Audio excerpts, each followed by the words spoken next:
Crônicas do Amanhecer. Por Feijão. Centro Espírita Allan Kardec de Balneário Gaivota, 7 de maio de 2021. Roma, um modelo para Napoleão Parte 2. Napoleão, cuja morte completou 200 anos na quarta-feira 5/5, inspirou-se nas belezas da Roma antiga para construir seu próprio império e também deixou importantes monumentos arquitetônicos, embora nunca tenha visitado a capital italiana. Desde seus anos de formação na França, a história inspirou Napoleão, explica Philippe Massimiliano Munzi, curador da exposição Napoleão e o Mito de Roma, inaugurada no monumental Mercado de Trajano, no coração de Roma. Seus pontos de referência sempre foram os personagens da Roma antiga, os grandes imperadores, mas também os grandes estrategistas e engenheiros militares da antiguidade, afirma diante da estátua do jovem Napoleão Bonaparte 1769-1821 carregando uma cópia do livro Vidas Paralelas de Plutarco. Na juventude era fascinado pelos heróis republicanos, depois se identificou com os grandes imperadores, diz com um sorriso cheio de ironia. Obviamente, admirava Augusto, o primeiro imperador romano, bem como aqueles que mais marcaram a história, como Trajano, Diocleciano, Constantino, Justiniano, porque sentia que os estava imitando e ao mesmo tempo que era seu herdeiro, explica.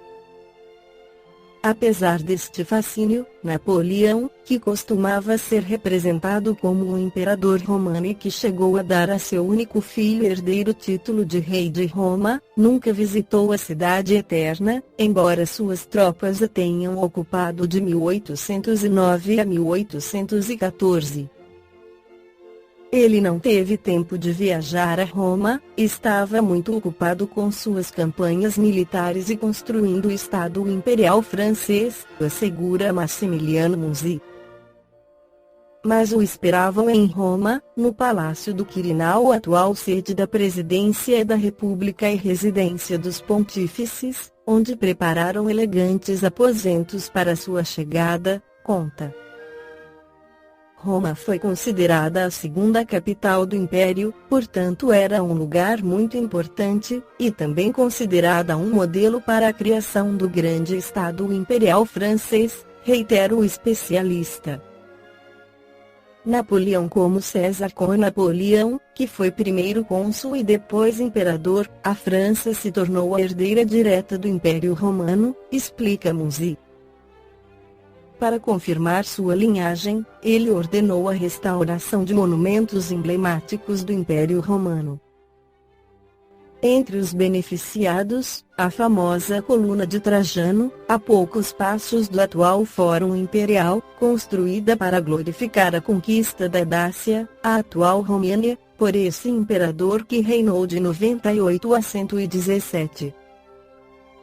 As obras em torno da Coluna de Trajano foram as primeiras encomendadas pelo governo de Napoleão, destaca Nicoletta Bernacchio, outra curadora da exposição. Aos olhos dos franceses, parecia que estava em um poço fedorento cheio de lixo, indigno de um monumento tão importante. Com as obras, toda a área foi desobstruída para criar uma grande praça. As obras continuaram até 1814, quando os franceses tiveram que deixar Roma, e continuaram com o retorno do Papa Pio X, que as terminou, explicou. Napoleão não só apreciava a herança deixada pelos imperadores de Roma, mas também saqueou seu enorme patrimônio artístico, levando inúmeras obras de arte para Paris, capital de seu império, em particular para o Museu do Louvre. Ele até estudou a possibilidade de transportar a Coluna de Trajano para Paris, mas encontrou uma solução muito mais simples: fazer uma cópia em bronze. A coluna da Place Vendôme, que Napoleão ergueu após a vitória de Austerlitz em 1805 e que foi inaugurada em 1810, é uma cópia da de Trajano, frisa Nicoleta Bernaccio. Ao contrário da coluna de Trajano, que perdeu a estátua de bronze dourado do imperador que a coroava, a da Place Vendôme é coroada por uma estátua de Napoleão vestido como um general romano.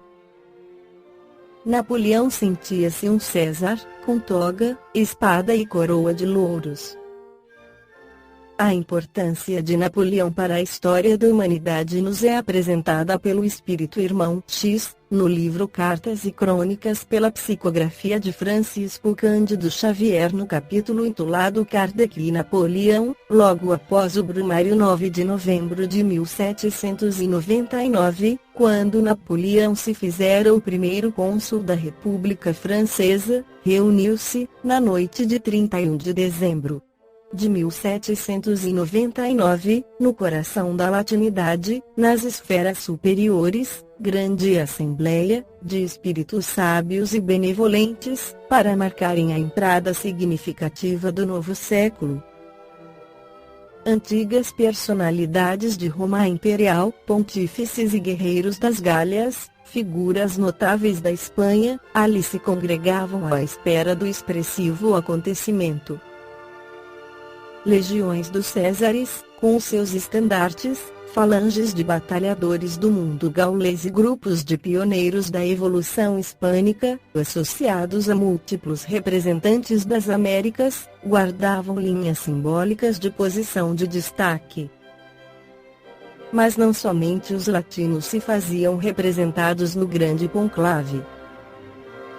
Gregos ilustres, lembrando as confabulações da Acrópole gloriosa, israelitas famosos, recordando o Templo de Jerusalém, deputações eslavas e germânicas, grandes vultos da Inglaterra, sábios chineses, filósofos hindus, teólogos budistas, sacrificadores das divindades olímpicas, renomados sacerdotes da Igreja Romana e continuadores de Maomete ali se mostravam, como em vasta convocação de forças da ciência e da cultura da humanidade. No concerto das brilhantes delegações que aí formavam, com toda a sua fulguração representativa, surgiam espíritos de velhos batalhadores do progresso que voltariam à liça carnal ou que a seguiriam, de perto, para o combate à ignorância e à miséria, na laboriosa preparação da nova era da fraternidade e da luz.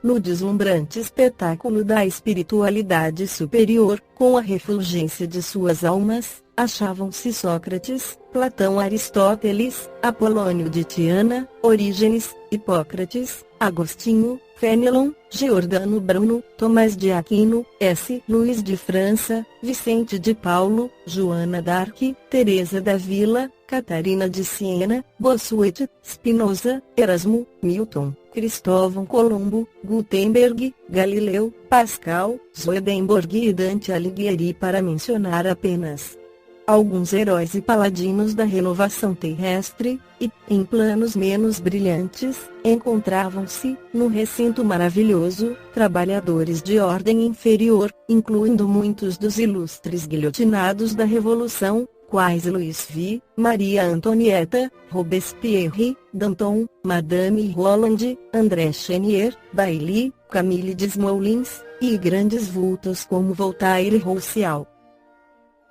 Depois da palavra rápida de alguns orientadores eminentes, invisíveis clarins soaram na direção do plano carnal e, em breves instantes, do seio da noite, que velava o corpo ciclópico do mundo europeu, emergiu, sob a custodia de esclarecidos mensageiros, reduzido cortejo de sombras, que pareciam estranhas e vacilantes, confrontadas com as feéricas irradiações do palácio festivo. Era um grupo de almas, ainda encarnadas, que, constrangidas pela organização celeste, remontavam à vida espiritual, para a reafirmação de compromissos. À frente, vinha Napoleão, que centralizou o interesse de todos os circunstantes. Era bem o grande corso, com os seus trajes habituais e com o seu chapéu característico. recebido por diversas figuras da Roma antiga, que se apressavam em oferecer-lhe apoio e auxílio, o vencedor de Rivoli ocupou radiosa poltrona que, de antemão, lhe fora preparada.